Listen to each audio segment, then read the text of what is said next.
Weddings are supposed to be joyful, smiles, music, love.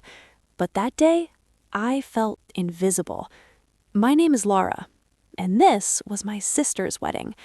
She looked perfect. Designer dress, perfect hair, perfect life. Everything I was not. I sat near the back, alone, watching people whisper, watching eyes scan my dress.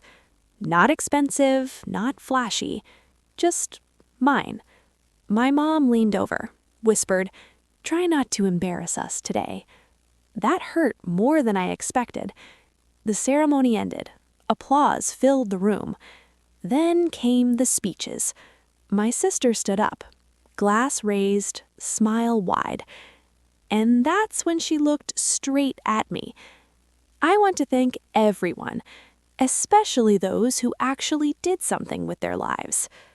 Laughter. Real laughter. My face burned. She continued, "And to my sister Lara, thank you for showing us what not to do." The room exploded. People laughed, phones came out. My heart dropped. I wanted to disappear, but something inside me snapped, because she thought this was the end of my story. She had no idea. It was just the beginning. I felt every eye on me. Not sympathy, curiosity, like I was entertainment. My sister laughed into the microphone. "Relax," she said. "It's just a joke." That word, joke. People always hide cruelty behind it. My mom clapped. Actually clapped. "You know how sensitive Lara is," she said. More laughter. Chairs turned. Whispers followed. I wanted the floor to open up. My hands shook. My throat tightened. I told myself, stay quiet. Don't ruin the wedding. That's what I'd always done. My sister leaned closer to the mic. "Seriously, though," she said, "if you want motivation, just don't end up like Lara." The DJ laughed. Even the photographer smiled. This wasn't accidental. This was planned. My chest burned. Years of being the other sister, the quiet one, the unsuccessful one. It all piled up. Then I noticed something. My sister's smile. It wasn't confident. It was nervous. She kept glancing at the guest table, at me, like she was daring me. My phone buzzed. A message from the wedding planner. 3 words. "Are you ready?"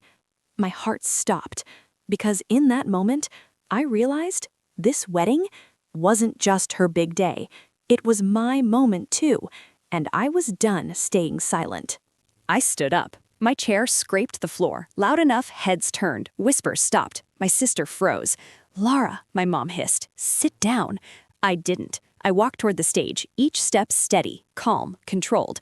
The DJ leaned back. The microphone was right there. "Lara," my sister started. I gently took the mic from her hand. "Hi," I said. My voice didn't shake. "I won't take long." You could feel it, the shift. "I've been quiet my whole life," I said, because I was told to be, to not embarrass anyone. I looked at my sister. She wouldn't meet my eyes. "You all think you know me," I continued, "because I don't post, because I don't brag, because I don't compete." Murmurs spread, phones lowered. "But tonight," I said, "you made me a joke." The room went still. So I'll be honest. I helped pay for this wedding. Gasps, real ones. The venue, the planner, the deposit. Quietly. My sister's face drained of color. I added, "She asked me not to say anything, so I didn't." I paused, let it sink in. "But if I'm a lesson tonight," I said, "let me teach the right one. You don't measure success by applause, or dresses, or who laughs the loudest. You measure it by character." I handed the mic back, smiled once, and walked away. Behind me, no one was laughing anymore. The room stayed quiet. Too quiet. You could hear silverware clink. Someone coughed. My sister stood frozen. Her smile was gone. She whispered my name. "Lara." I didn't turn around. My mom rushed toward me, her face tight. "Why would you do this here?" she hissed. I stopped walking, turned slowly. "You mean tell the truth?" Her mouth opened, then closed. Guests stared at her now. The focus had shifted. My aunt leaned over. "You didn't know?" she asked my mom. My mom looked stunned. The groom stepped forward, his voice low. "You told me the money was a loan." My sister swallowed hard. She nodded, barely. Whispers exploded. Not laughter, judgment. Someone said, "That's messed up." Another said, "Why embarrass her?" I felt lighter, not angry, free. I grabbed my coat, headed for the exit. Behind me, the wedding had stalled. Music off, toasts canceled, because secrets had consequences, and for the first time, they weren't mine. I didn't cry that night. Not in the car. Not at home. I slept peacefully. The next morning, my phone exploded. Messages, missed calls. I didn't answer. By noon, my sister texted. "I didn't mean it like that." Funny how apologies come after consequences. My mom left a voicemail. Her voice softer now. "We should talk." We did. Days later. No yelling, no excuses, just uncomfortable truth. I set boundaries, real ones. Respect or distance. They chose respect. Months passed, life got quieter, stronger. My sister stopped comparing, stopped performing. She started listening. And me? I stopped shrinking. I didn't become louder. I became clear. Here's what I learned. Silence isn't strength. It's permission. And the moment you speak, the power shifts. If this story feels familiar, don't wait for a microphone. Use your voice, because respect starts with you. I thought it was over, but life had one more twist. 2 weeks later, I got an email from the groom.